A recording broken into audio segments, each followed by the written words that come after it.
All right. So let's start with the Storm of Sandakai, which you always confuse with the Sash of Sandakai. well, let me. I don't know why. There's a sash though, isn't there? Yes. Oh, there is. That's Okay. why I All right. said So I that, didn't yes. make that up. All right. You did not, no. Well, hold on. Before we get into the weapons and stuff, so, so for anybody watching, Roughhouse did Yoji last time we were on. Yep, we haven't made I'm going to turn it into a YouTube video with a lot of changes, apparently, because I had, like, stuff in there that was, like, total defense, and then I looked at it and I'm like, it just doesn't make sense to have those cards in there, so... Well, like Shield Wall for 6. So that will go up eventually. When it does go up, hopefully I can put the link in the description. Yep. So you guys can check that out. But so now I'm doing Dromai. We actually just played a Dromai and a Yoji game, which we did get on camera, so we might be able to use it. I don't know. Yep. Maybe we'll do another one. But so Dromai. I started playing the last like month or so. Yeah. Probably played like 12 games or so with her. I've entered like maybe 3 or 4 tournaments. And her goal, generally, or at least with this build anyways, is to, every turn, have some easy red card to play that deals damage that will then activate her ability, which is, when you play a red card, all of your dragons have go again while attacking. Which is kind of, that's the whole Dromai thing, right? And then her weapon, Storm of Sandakai, it gives them all the ability to attack for 0 resource points. So, we have all these cards in here that enable that. It also kind of controls the game a little bit. There's a lot of defensive cards in here, which I'll go over. Because a lot of the times you want to be able to live long enough to get those dragons on board to actually get those big turns. Right. So it kind of depends on the matchups. So this deck, price-wise, I don't know. I mean, what do you think, Joe? I'm looking at these cards right now. They're not. Flame Scale Furnace is what, $80? Well, let's go. We'll do the equipment. Well, the equipment's probably the most always expensive. Yeah, equipment's always well, expensive. the equipment is going to be the most. Well, I don't think anything right? I don't think anything in your hand is super expensive. Everything you play, is a rare. Well, I wonder how much Dominia is. You have Dominia in here. So I don't know how much that would be. Dominia is, you know what? We have something called the internet. So, Internets?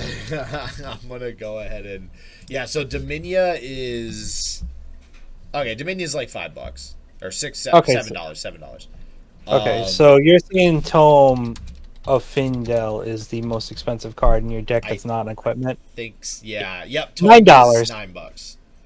So, and that all you got is like $5. So like, I think there's like 5 Majestics in here that are like $5 to $10. Otherwise, the rest of it's like pennies on the dollar. Yeah, Semblance, for example, is like 40 cents. Yeah, and that's a Majestic. And that's not even, so. Yeah. So as per usual, the equipment, like any other deck, is where things start to get a little finicky here. I see. Yeah. I mean, I don't think you necessarily need Crown of Providence in this deck, nor do you need Arcanite Skullcap. So you could, there's a plethora of, like, you could use just Null Rune Hood for Arcane, right? I'm trying. Yeah, right now that card's Crown's $150 right now. And that's just Rainbow Foil. But that's like, I'm going after the cheapest card of it. Yeah, exactly. Yes, of course. If there's a coiled foil version of it, it's probably $500 or something. Stupid. I'm trying to think of. There is Crown. So Crown of Reflection you could also play, which it is in this list. Flame Scale is up to $94. So Flame Scale is the one that I think you need, no matter what. Unfortunately, even though it is like an $80 to $90 card, like you could sub out like Ghostly Touch. You can take out for Silken. What is it called?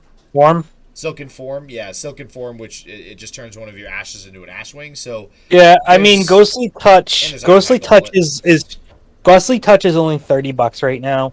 And I would say, based upon the matchup we played, it's not a bad card to have if you can afford to do it, only because of the fact that it gives you those counters. And it's very in our game, specific, though, right? Like, Yeah, but there's a lot of matchups that can do that to you. Well, it's you got KO, Rhinar, and then Mhm. Guardians.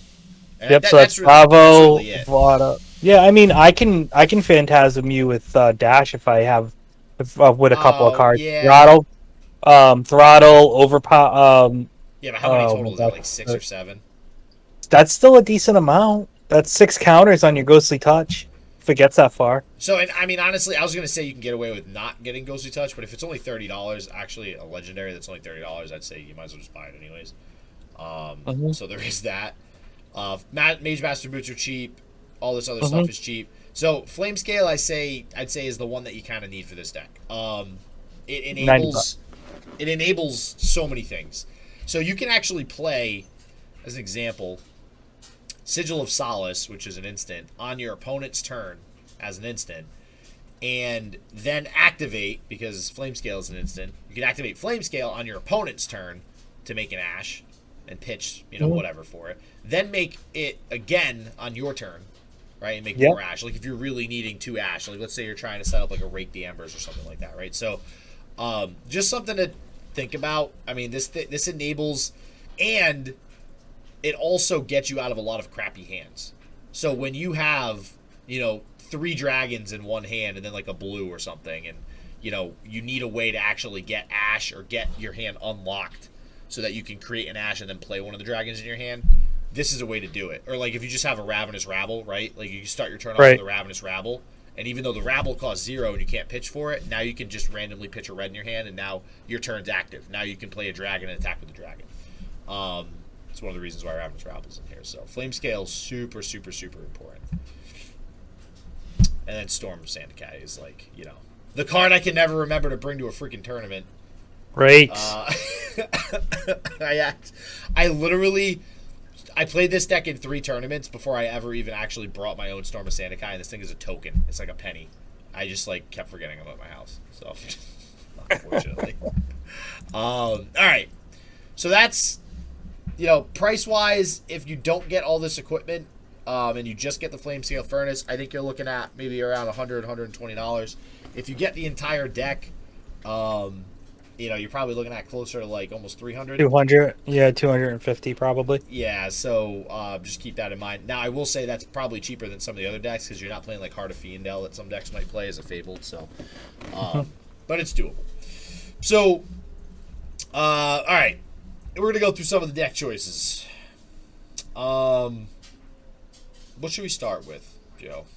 I mean, I think they start with the dragons, right? Because it's kind of important that we talk about the fact that you're always going to be able to make ash wings. So the question becomes, why are the dragons important? If you can create ash wings and you can get enough of them on the board, you're really annoying your opponent.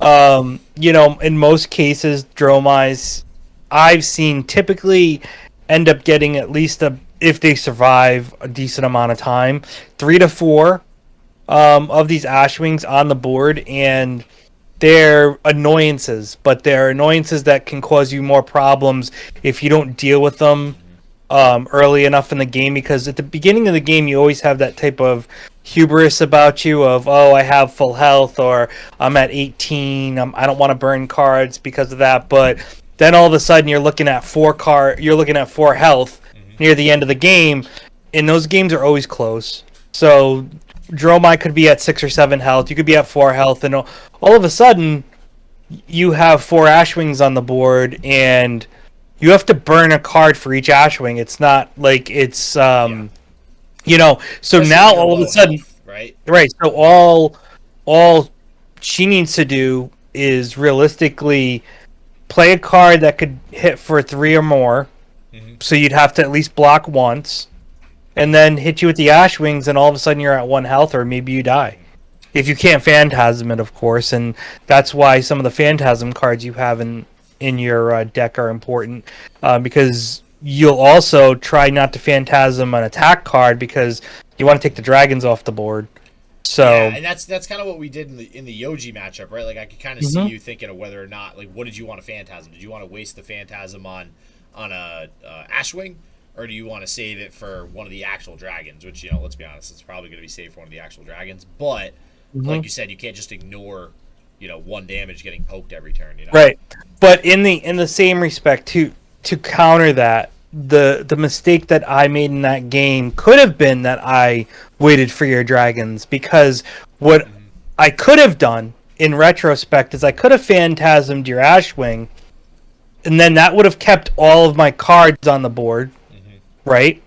And then I attack your dragon with my Titan Fist to knock him off the board, and I'm picking away at your Ashwings too by phantasming your Ashwings, and all of a sudden instead of having 4 Ashwings, maybe now you have 2, and you still don't have any dragons, because instead of me attacking Dromai, I'm attacking your dragon, and I'm taking your dragon off the board, therefore keeping my health, at a strong piece. So that's the mistake I made in that game, is I didn't take the Ashwings into account of saying I got to knock these off the board, and instead I was like, let's wait to knock those off the board and knock off the dragons. But forgetting that I could have phantasmed your Ashwing and then attacked your bigger dragon with my Titan Fist, because there's not that many dragons, and we're just going to go over them now, that have more than 3 health. There are a few, but not many. No, so yeah, that's a good point, right? So you have Invoke Asvali that has, oh man, these don't show the flip side, do they? All right, hold on. So what we have to do is we'd have to click on the card. Does it show it? And then if we click view card, it does. We can show the flip side of it. Does it? You have to go to the actual card itself and then flip it over. Oh, so you got to go to the card thing. I see. Okay, gotcha. All right, so here we go. We'll go through each of these then.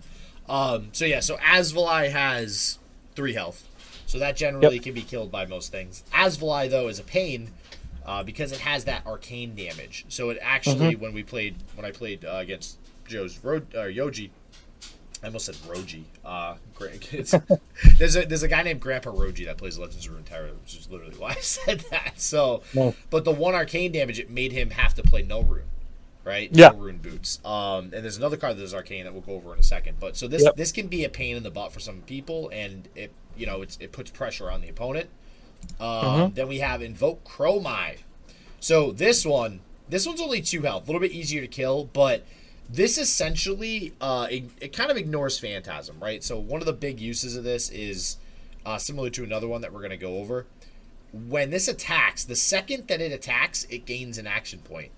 So regardless of whether or not Phantasm happens, you're still going to be able to do something else after this Dromai attacks, because although Phantasm would prevent the go again from Dromai's effect, it does not prevent the when Dromai attacks part. It also does not even prevent the second part, which is or leaves the arena. Because technically when it's destroyed, Dromai is leaving the arena. So you're actually getting 2 action points. So basically, long story short, Dromai makes it so that you can still do what you want to do on your turn. Very, very, very crucial. Right? That was actually one that you were worried about when we were playing, right? Yep. So then we have Invoke Dominia. This is one of the majestic ones. To be honest, this is not one that you're going to get down often. However, if you do get her down, it is insane. You can basically banish a card from their hand. She also has 4 health, so she's a little stickier. She's a little harder to remove. She's probably going to take a full attack action card. Or, in your case, Yoji's playing that hammer, right, where it actually is 4 attack. That's a very useful weapon. So it's only 4 attack. Yeah, it's only 4 attack if I could pitch a card that has more than 3 cost, and in most cases I can. There are some rare occurrences where I can't, but for the most part, Dominia can be taken out with the Titan Fist with the +1. Yeah, and for that reason, like even when I was playing in that game, I didn't even want to put Dominia down because she costs 4. That's a lot of resources for me to invest to potentially get 1 attack through. And the problem, and which by the way, Phantasm does not prevent the ability from going off, because again, it's whenever she attacks. So you're still going to get this effect off, but it's just too many resources to actually get her down in a Phantasm type matchup like that. Especially and the reason that is because you play a lot of reds, because of the fact you need that to pitch. You can activate effects and things of that nature, and attack with reds to also activate effects. So, and this is why she's only a 1 of. So, Then we got the other one of a Dracona Optimi. So this one, which is a Marvel. Are you is Dracona is Optima in your? Yeah, it's not in your Nope, deck. this one's not in here. Yeah, so this is another Marvel, but perfect example of, especially in Blitz, it costs 6. This is not something we're gonna want to grab for the deck because of such a large investment. Kyloria is another one, only costs 1. Kyloria's only got 2 health, but threatens drawing a card. So very, very strong. Also strong in matchups versus, dash, things with items. Something to note when you attack with Kyloria, you do have to take an item. You can't choose to take an item or draw a card. So if your opponent has an item, you have to take the item. Right, because it says if you don't gain control of an item this way, draw a card. So, you can't decide not to.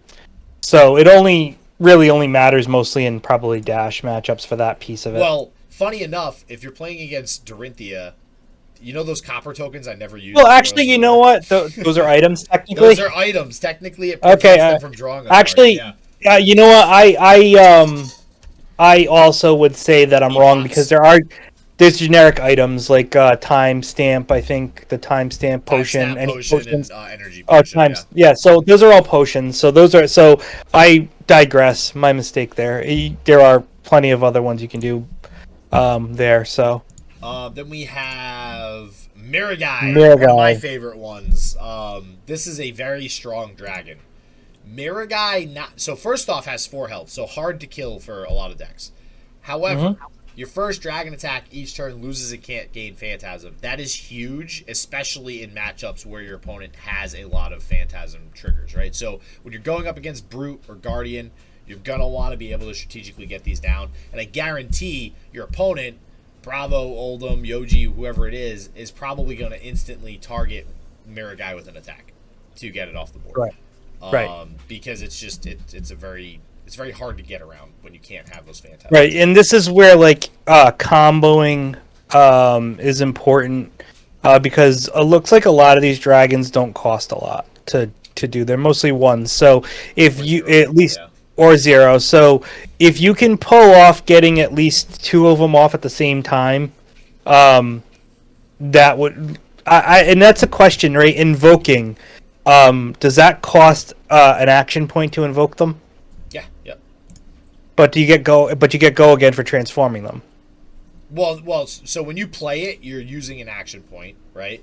And you're transforming that ash into this dragon, and then but you get to go again, right? So in all reality, you could you invoke Kyloria and then invoke something like a Dromai or a Miragai? Yep. So, and then you can choose who you want to attack with because, the action takes effect right then and there. Yep, 100%. So, yeah, and that's usually, especially with the 0 cost, so Asvalai is 0, and so is Dromai. These are huge.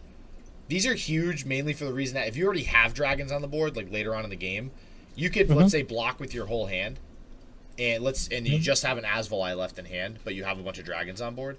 It allows you to block with your whole hand, and then for your turn, with a single card, you can literally play Invoke Asvalai, transform an Ash into Asvalai, and now your entire board can attack.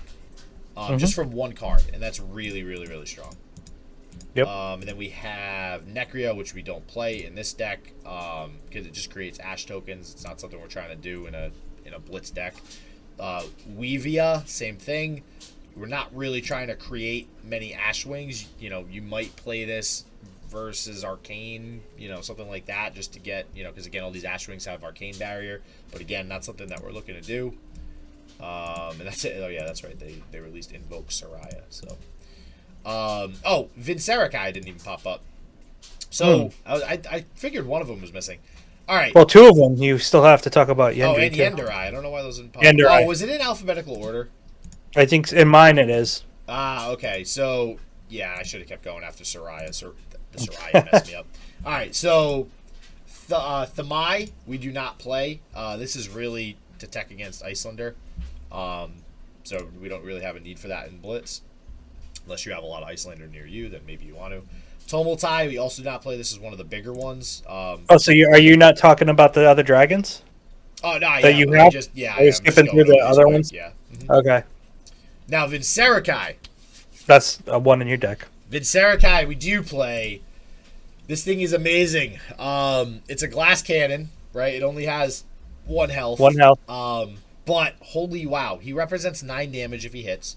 So the turn that you get it down, if your opponent is not playing a Phantasm deck, they will almost always have to commit 2 blocks to this, because they can't risk taking minimum 6, right? Or if they block with 1 card, they're still going to take 3, and then also the 3 arcane. Or if they just sink below, they're going to take 2 and then the 3 arcane. So generally, this is going to get 2 cards out of your opponent, which is really big. And if you are playing a Phantasm deck and you can get a Mirror Guy down the same turn, which actually happened when I played Rough House with the OG, then again, you're creating a situation where they're going to have to commit 2 blocking cards, where otherwise it could have Phantasmed it. So this card, love Vincerakai. And then Yenderai. This is the definition of tempo. This just sticks around. He's got a token on him, and your opponent basically has to attack it twice. So pretty useful. Phantasm still does kill him in 1 shot. So that's why Phantasm's important for him. In our matchup, he was able to pull Yenderai out pretty fast, and I was able to Phantasm to get rid of him because he ends up protecting for 6. So you do have to hit him at least twice, but it's important to note you have to at least do 3 damage the first time and 3 damage the second time, or else he's just going to come back on the board. Yep. And that's although I think the token damage hovers though, right? So if you hit for 2, I don't know, not that you would only just hit for 2, but if you ever just hit for 2, the 1 would stay there. It wouldn't rebuild to 3, because the only thing that rebuilds, even if you only do 1 damage the first time around to Yenderai, it's just going to remove that token completely. It's a prevent 3 damage 1-time thing. So now I think, and I actually could be wrong about this, I'm curious if you attack it for 6, if it still kills it. Because the endurance counter only prevents 3 of that damage. So I'm pretty positive that if you were to attack it with a 6 attack, it would actually just kill it in 1 shot. Right, it would. That is correct. Yeah. So yeah, those are the dragons. Again, the big thing to realize with the dragons is the difference between the 0-cost dragons and the 1-cost dragons. The 1-cost dragons are good because you can pitch a red to make an ash. So usually those are good if you want to play 2 dragons in 1 turn. Like you can play the 1 and then you can play a 0. And then the 0s are just good activators for your dragons to attack on, a turn to give them all go again with Dromai's effect. Which is another reason why we have some of the other cards that we have. So burn them all. 0 cost, go again. That's exactly what you want. You literally play it, and then you can attack with everything. On top of that, now you do a little bit more arcane damage every turn. I can't tell you how crucial this card is so many different matchups because of that 1 arcane damage just constantly chipping away at your opponent. And usually you can keep this around until 7 or 8 turns later. And then it finally dies because you have no red cards left. Think about that. 0 for 7 damage. That's insane. Minimum, this thing gets at least 4 damage, right? The only time it doesn't is if your opponent prevents you from attacking with your dragons, in which case it's never going off. But usually it triggers when you play the dragon, so your first piece of it is to block the arcane, and then you Phantasm the dragon. So you still have to take decide. The arcane even if you Phantasm the dragon, yeah. Or you can block it if you have the. Yep. What else? There's also Ravenous Rabble. We all know this one. Same deal. 0 go again. That's what we're looking for. We just want 0 go agains. In this case, it prevents some damage or presents some damage. And in most cases, you're gonna in this deck you're gonna hit for 4. Yeah, we got 1, 2, 3, 4, 5, 6, 7, 8. There's only 9 cards that aren't red, so it's basically about 75% chance you're gonna hit for 4. Sand cover. So sand cover is great because technically you can use it on your turn just to activate everything. So so it's an instant, right? So it's basically a sink below with an ash, right? Which is great. It's 0 for 4, which is insane. That's why everybody plays sink below and Fate Foreseen. But if you're just stuck on your turn, you can just play it for the sake of saying, okay, I want to give this Ash Ward 4 until the end of the turn, and then all your dragons can attack. So it's very versatile in that it can be a 0 for 4 defense, but that it can also activate all your dragons to attack. Which in our case, in our battle, you actually ended up using it, using both of them to protect yourself. Yeah. Because of the damage that I outputted against you. Well, remember the Dory game versus Ku? Did you see the end of that yesterday? No. I was playing a Dory with Dromai. They were up 18-3. Ku was ahead of me 18-3. Yeah. And I came back. He ended up winning, but the final score was he was down to 4 health, and then he killed me. Wow. So and this card right here, Sand Cover, is like a huge reason why I was able to come back. Right. I have a newfound love for this card. I think it's amazing. Sigil of Solace, that also helped me actually with that same game. Sure, getting health back. Again, 0, not go again, but it's an instant. So but it triggers the red part of Dromai.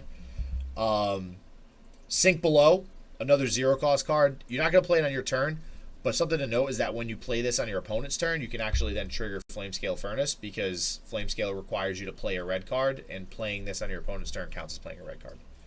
So this allows you to play Flamescale Furnace on their turn. And tell me again why that would be important. For triggering Flamescale? Mm-hmm. Why would that be important on your opponent's turn since you're not a wizard? If you're setting up... Yeah, that's a good point, right? Because wizards want to play on your opponent's turn. If you're setting up something like Rake the Embers, right? Mm-hmm. If you're trying to get those Ash tokens out and then have Rake the Embers be your first action on your turn, or if you're just like, let's say Sink Below is a better example. Let's say Sink Below is the only red card that you have, right? So it's literally the only way that you're going to be able to make an Ash. So you have to take the opportunity when you play Sink Below to use that Flamescale Furnace, right? So you play Sink Below, you use the Flamescale Furnace, then you get the Ash on that turn. It would basically be if you had Sink Below and one other red card in hand. Now, if you kept the Sink Below going into your turn, if that other red card isn't playable, then you're not going to be able to go ahead and get that Ash token on that turn. So...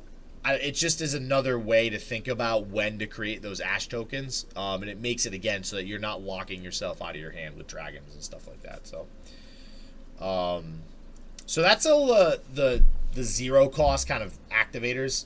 There's some other attacks in here. You have Dunebreaker, Centipede. It's just a really strong 1 for 5 go again with Phantasm. This is super good versus decks like Dorinthia, actually, that don't have Phantasm triggers, because you're just representing 5 damage. And normally, with Dorinthia, you're using your weapon, not really attacking, so you really don't have any 6 attacks. So. Yep. Rake the Embers is probably one of the strongest cards in the deck. This is actually super good in most matchups. When you can instantly get multiple Ash Wings, it becomes a problem for your opponent because they have to... Again, they either have to take chip damage, like Roughhouse was talking earlier, right? You're going to have to deal with them right away. If you don't deal with them right away, generally, it's just going to get worse and worse. Like, the problem's just going to continue to get worse and worse. So Rake the Embers is a really good offensive card. If you can get this, there is a way to get Rake the Embers with 3 Ash Wings on turn 1.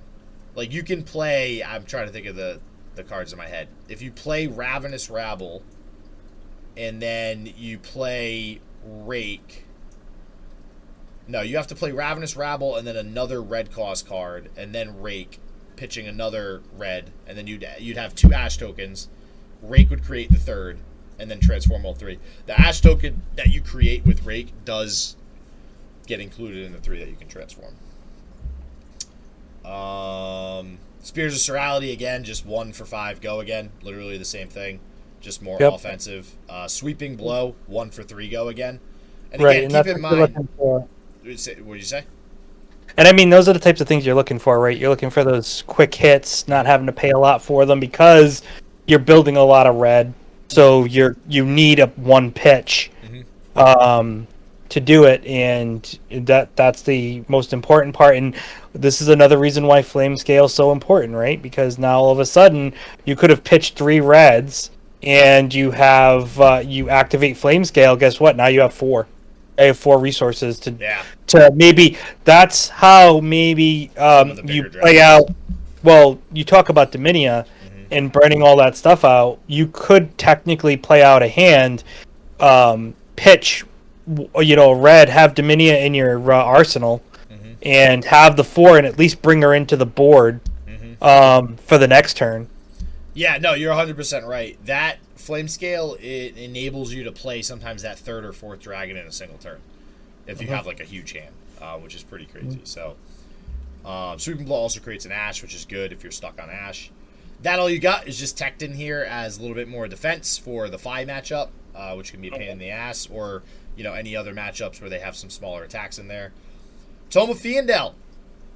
Tome of Fiendel's in here for one purpose and one purpose only, and that is mainly to use with Mage Master boots. Health. And health, yes. So, yeah, this is Save by Butt a few times. It can actually get you up to 5 health sometimes, which is crazy. And we have 2 sigils in here too, so you kind of have a lot of Outlast in this deck. The other thing too is that a lot of times if you're playing against somebody who doesn't have Phantasm, your last dragon that attacks will also have Go Again. Right, so you can technically play it at the end Yep. to get more cards in your hand, and if you break Mage Masters after it, you could start a whole hand over again. Yeah, it's very, very strong, very, very good in this deck. Embermore Centipi is just we do have to have some blue pitch in here for some of those turns that we just require a little bit of extra resources. But again, if this is defended, it creates an Ash token. And considering it's blue and it still is a 2 for 6, sign me up. That seems pretty good. Yeah, well, I mean, yeah, it's only if it's destroyed. So if you Phantasm it creates an Ash token. So that's the other piece of it too. And the last 2 things here I want to go over is Passing Mirage and Semblance. Passing Mirage is literally like Mirror Guy, but a little bit better because it also works on Illusionist. Or maybe not better because Mirror Guy can attack, but so again, your opponent can decide to waste an attack on this to kill it. And then Semblance is similar, but it's only an instant. It's only going to negate a Phantasm being triggered on one specific attack. The reason why these are important, Passing Mirage is just good overall because you can get, like a Vincerakai attack. If it's the first attack in, you don't have a Mirror Guy. Now Passing Mirage will basically act as Mirror Guy. But Ghostly Touch, if you are in a matchup where you're getting these haunt counters because they have a ton of triggers for Phantasm, well, let's say they do it 10 times. All right, you remove a haunt token, brings out a 9 attack unit, and you go in and attack. They think, okay, I'm gonna block with one 8 attack card, which is just gonna kill it, and I'm fine. And then you instant Semblance. And the thing about that is they're committing the blocks before you play this. You can play this during the reaction step or before damage gets calculated. So they've already committed to no reactions, no additional blocks, just the 1 Phantasm block. And now when you trigger this, they're only actually going to be blocking 3 instead of actually blocking the whole attack. So that's how you can kind of sneak through that last damage to end the game in some of those matchups. So just a neat little card to have in there. Otherwise, it's just you just pitch it all game. If it's not a Phantasm matchup, you just pitch this for resources all game. So, but yeah, so that's it for Dromai. There are a lot of other cards that you could put in here. I don't know if you can think of any, Joe. I'm trying to think of some other stuff that I've played. No, I mean it's a pretty strong deck. I mean, there's a lot of mixture here. Especially, Dromai is Draconic, so there could be some Draconic cards in here that might make some sense that you don't have that are red that could help you out here. But it's tough because a lot of the reds you have make sense, especially for the attack. I know there's not a lot of cheap red attacks. Billowing Mirage. So Billowing Mirage is one of the other cards that was in Uprising for Dromai. It's the red one is pay 1 for 3 Go Again. When you attack, you can transform one of the Ash you control into an Ether Ashwing. So the reason why that's not in here is because we're not focused on the Ashwing strategy as much as we are getting these dragons out on the field and just being aggressive.